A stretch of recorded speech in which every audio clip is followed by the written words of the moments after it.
चाहिए जब आप बियर या फिर कोई ऐसी पिए हो या फिर अल्कोहल लिए हो, तो उस स्टेट में किसी के बारे में भी कोई भी जजमेंट पास नहीं करना चाहिए। और दूसरा था a loving heart maintains a family, a hateful heart destroys a family. तो ये जो दोनों लाइंस आप अपने स्क्रीन पे देख रहे हो, ये दोनों एडवाइस था इस लिटरेचर में। जो सर्फिंग करते हैं हम लोग समुद्र में सर्फिंग, वो सर्फिंग एक्चुअली में बहुत पुराना है।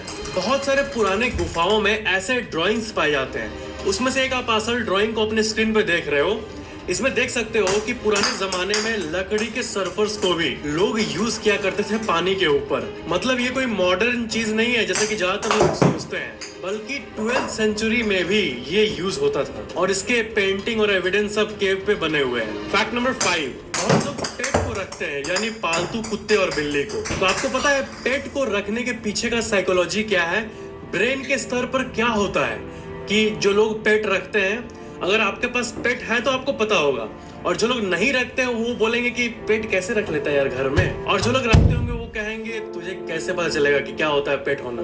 तो ये दोनों पॉइंट ऑफ व्यू है। तो एक्चुअल में स्टडीज में ये पता चला है कि सिर्फ 10 मिनट अगर कोई पालतू जानवर से इंटरैक्ट करता है तो उसका जो ब्रेन का स्ट्रेस का लेवल है वो इमीडिएटली अचानक से कम आने लगता है। जिस तरह एक इंसान का प्रेजेंस दूसरे इंसान को रिलैक्सेशन पहुंचाता है, उसी तरह जानवरों का भी, कुत्ते और बिल्ली का भी जो प्रेजेंस है वो वार्मिंग होता है इंसानों के लिए। एक डीप सी बात यहाँ पे आपको मैं बता रहा हूँ कि किसी भी चीज का प्रेजेंस होना बहुत जरूरी है, और हमारे ब्रेन ने अपने आप को इवोल्यूशनरी लेवल पे ऐसे ही इवॉल्व किया है। क्या है कि अगर हम लोग किसी सुनसान जगह पे जाते हैं तो हम लोग ये क्यों कहते हैं यहाँ पे सुनसान है, जल्दी निकल जा, यहाँ कोई भी नहीं है? क्योंकि ब्रेन को ऐसे ही प्रोग्राम किया गया है कि वो हमेशा दूसरे प्रेजेंस को खोजे।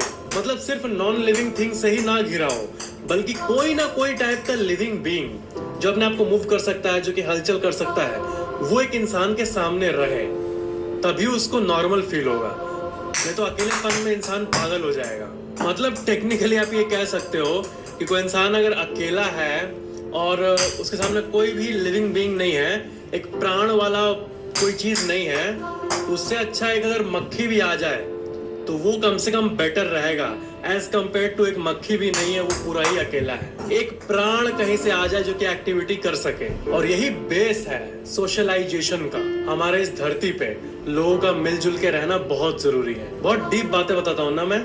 Fact number 4, great wall of China के इंस्पेक्शन पे एक बात पता चली है कि उस टाइम के बहुत सारे ब्रिक्स को जो चावल होता है उसका पेस्ट से चिपकाया गया है। स्टिकी राइस का मिक्सचर लाइमस्टोन और वाटर के साथ करके उन ईंटों को चिपकाया गया था। मतलब चावल पिसा हुआ और लाइमस्टोन और पानी और भी बहुत सारी चीजें वो डालते थे। बट ये बहुत ही अजीब बात है कि उस टाइम का जो स्टिकी राइस वाला जो ये फॉर्मूला था उनका, वो भी कितना मजबूत है कि आज तक टिका हुआ है।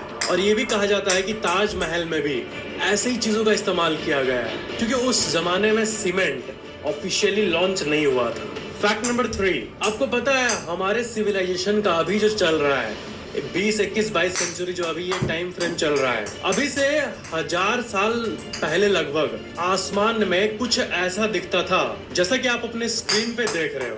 ये पूरा क्लियरली विजिबल होता था आसमान में, और 1000 साल के बाद आते आते पूरा डिम हो चुका है, अभी नहीं दिखता है। लेकिन अगर आपका पुराना जन्म 1000 साल पहले हुआ होगा तो आपका पहले वाला सेल्फ इसको जरूर देखा होगा, क्योंकि ये सबसे बड़ा सुपरनोवा था जो कि आसमान में विजिबल होता था। कॉन्स्टेलेशन है एक लूपस, वहां पे एक स्टार एक्सप्लोड किया था, और ये सुपरनोवा जिसका नाम है SN1006, ये फटा था। इसको brightest observed stellar event in recorded history कहा जाता है। मतलब इससे ब्राइट कोई चीज आज तक नहीं दिखी है हमारे आसमान में। जी हाँ, एक विजुअल मैग्नीट्यूड होता है, वो करीब 7.5 था इसका। जो वीनस दिखता है आसमान में बहुत ब्राइट दिखता है, अभी के भी आसमान में आप देख सकते हो, उससे रफली 16 टाइम्स ज्यादा मैग्नीट्यूड इसका था। इस इवेंट जो इतना बड़ा सुपरनोवा आसमान में दिखता था, वो भी नेकेड आईज। और ये रिपोर्टेडली अप्रैल 30 और मई 1006 साल को दिखा था।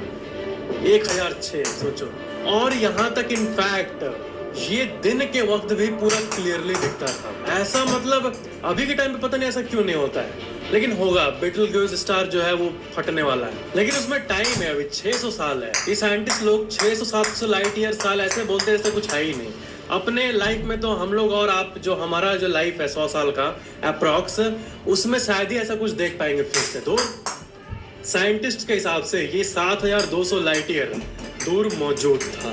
फैक्ट नंबर 2, आप मेरे बगल पे एक इमेज को देख सकते हो और इस इमेज की कहानी बहुत ही है। भालू का फोटो कौन नहीं देखा है, लेकिन बात यह है कि इसको क्लिक किया था दर्श पटेल ने। लेकिन जैसे ही फोटो क्लिक किया उसके बाद क्या हुआ, उसके बाद डायरेक्ट फोन और उसकी बॉडी पुलिस को मिली और फोन में ये पिक्चर मिला और पूरा बॉडी पे बियर का अटैक का मार्क था। वो एक प्रिजर्व पार्क में मौजूद थे और टोटल 5 लोग थे, लेकिन उसमें से एक की मौत हो गई 22 साल के दर्श की। और अथॉरिटीज ने ये अनाउंस किया कि उस बियर का कोई भी पास्ट नहीं था ऐसा कि वो अटैक करे, लेकिन वो फिर भी किया।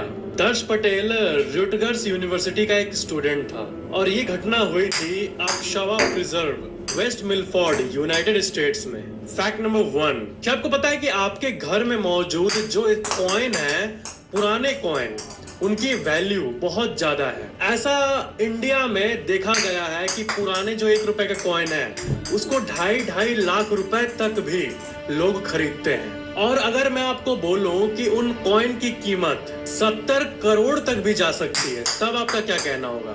एक्चुअली में पास्ट में ओल्ड कॉइन इतने में बिके हैं। जी हाँ, 1794 का एक हेयर सिल्वर डॉलर कॉइन था और ये पूरे दुनिया के सबसे एक्सपेंसिव कॉइन एवर सोल्ड में टॉप पे आता है, जो कि करीब 10 मिलियन डॉलर में बिका था, यानी अभी के करीब 70 से 80 करोड़ रुपए में। और भी आप बहुत सारे कॉइन का नाम और उसका फोटो और उसकी सेलिंग प्राइस को अपने स्क्रीन पे देख सकते हो। और इंडिया में तो इतना कोई नहीं देता कॉइन के लिए करोड़ों में, लेकिन लाखों में डीलिंग्स होती है। इसलिए अगर आपके घर में कुछ साफ सफाई हो रही है, पुराना 1 रुपए का सिक्का मिला तो उसको लोग, हाँ 1 रुपए क्या होगा ये, उसको उतना वैल्यू नहीं करते। लेकिन जब भी कॉइन मिले ना, किसी टाइप का पुराना कॉइन हो, उसको रखना जरूर। वो कॉइन जितना पुराना हो उतना अच्छा है। अगर वो कॉइन ज्यादा पुराना नहीं है, मान लो कि 10-15 साल ही पुराना है, तो उसका अभी उतना वैल्यू नहीं होगा।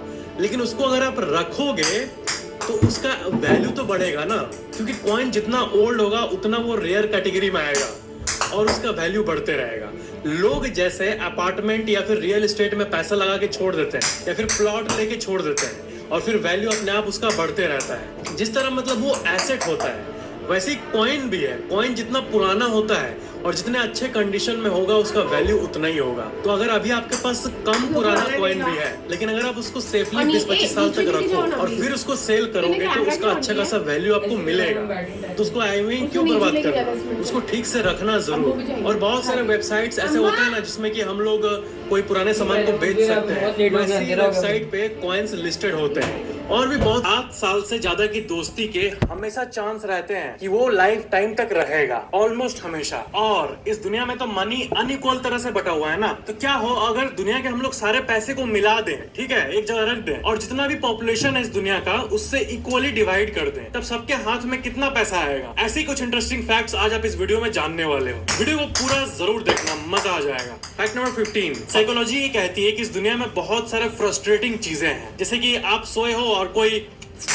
खाना खा रहा है। ये सबसे टॉप फ्रस्ट्रेटिंग चीजों में से एक है। फ्रस्ट्रेटिंग चीजों की लिस्ट में जो सेकंड नंबर पे आती है वो ये होता है, according to the experience of people, आप किसी को मिस कर रहे हो बट आप कुछ कर नहीं पा रहे हो, मतलब बस मिस ही कर रहे हो और उसके लिए कुछ भी नहीं कर पा रहे हो। इसको, इस मिसिंग के फीलिंग को भरने के लिए हमेशा हम लोग अपने अंदर के वर्ड को फिल करने के लिए कुछ ना कुछ करते हैं। एक जगह पे ऐसे बैठ जाओ अगर, तो लगेगा ना कि कुछ करते हैं, ऐसे ऐसे क्या बैठा हुआ है, मन बोलेगा आपको। तो वो ऐसे ही वर्ड को ना फिल कर पाना सबसे ज्यादा फ्रस्ट्रेटिंग चीजों में से एक है। फैक्ट नंबर 14, नोमोफोबिया एक तरह का फोबिया होता है, नोमोफोबिया, और इसका मतलब होता है fear of living without your mobile phone. देखो सच कहूं तो मेरे को भी नोमोफोबिया है, क्योंकि मोबाइल फोन के बिना तो मेरा काम ही नहीं चलेगा ना। कमेंट पढ़ना होता है, व्यूज चेक करना होता है, बहुत कुछ करना होता है ना। बट क्या होता है कि कुछ लोग को मतलब होता नहीं, जो ज्यादा लोग टाइम वेस्ट करते हैं, कुछ सीखने के बदले जस्ट एंटरटेनमेंट पाते हैं, कुछ लर्न करने के बदले, कुछ नॉलेज गेन करने के बदले सिर्फ एंटरटेनमेंट जो पाते हैं, और उनको ऐसा हो गया कि वो मोबाइल के बिना रह ही नहीं पाते, 1 मिनट भी नहीं रह पाते हैं, तो उनको नोमोफोबिया होता है। Fear of living without your mobile phone. Fact number 13, देखो लोगों के एक्सपीरियंसेस के हिसाब से ये पता चला है कि अगर कोई दोस्ती 7 साल से ज्यादा की है ना, तब उसमें कम ही चांस है कि ऐसा कुछ हो पाए जिससे वो दोस्ती टूट जाए। मतलब ऐसा मैं नहीं कह रहा हूँ कि गारंटीड है कि एकदम टूटेगी ही नहीं, एकदम धोखा कभी भी मिल सकता है, वो तो इंसान पे निर्भर करता है, बट चांसेस कम हो जाते हैं क्योंकि 7 साल में जो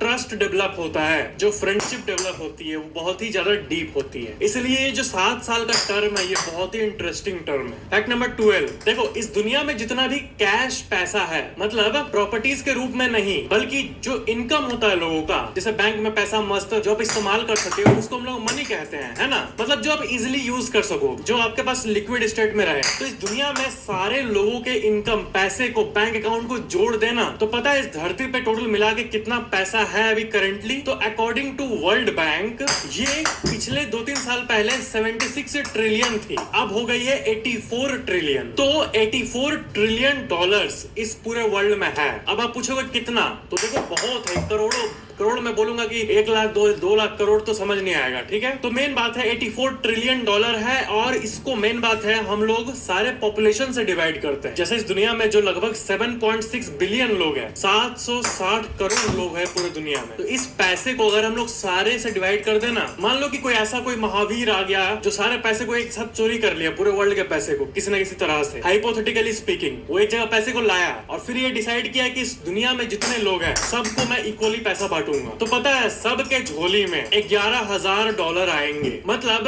करीब 9 लाख रुपए। जी हाँ, ये स्टैट्स है। हर एक इंसान को 9 लाख रुपए मिल जाएंगे अगर इस वर्ल्ड का धन इक्वली डिस्ट्रीब्यूटेड होता तो, जो कि नहीं है क्योंकि इनकम बहुत ही अनइवन तरीके से बटी हुई है। कुछ लोगों के पास ही 70-80% पैसा है, बाकी लोगों के पास 20% तक पैसा है। एंड ये एक बहुत ही अजीब सी सच्चाई है हमारे इस दुनिया के बारे में। फैक्ट नंबर 11, बहुत लोग मेरे से पूछते हैं कि फैक्ट एग्स मेरा हाइट इतना है और मेरे दोस्त का हाइट इतना है, बट इस वर्ल्ड का एवरेज हाइट किसको माना जाएगा? मतलब होता होगा ना कोई एवरेज हाइट कि हाँ इतना है तो नॉर्मल माना जाता है। तो इस पूरे वर्ल्ड का करेंटली एवरेज हाइट कितना है?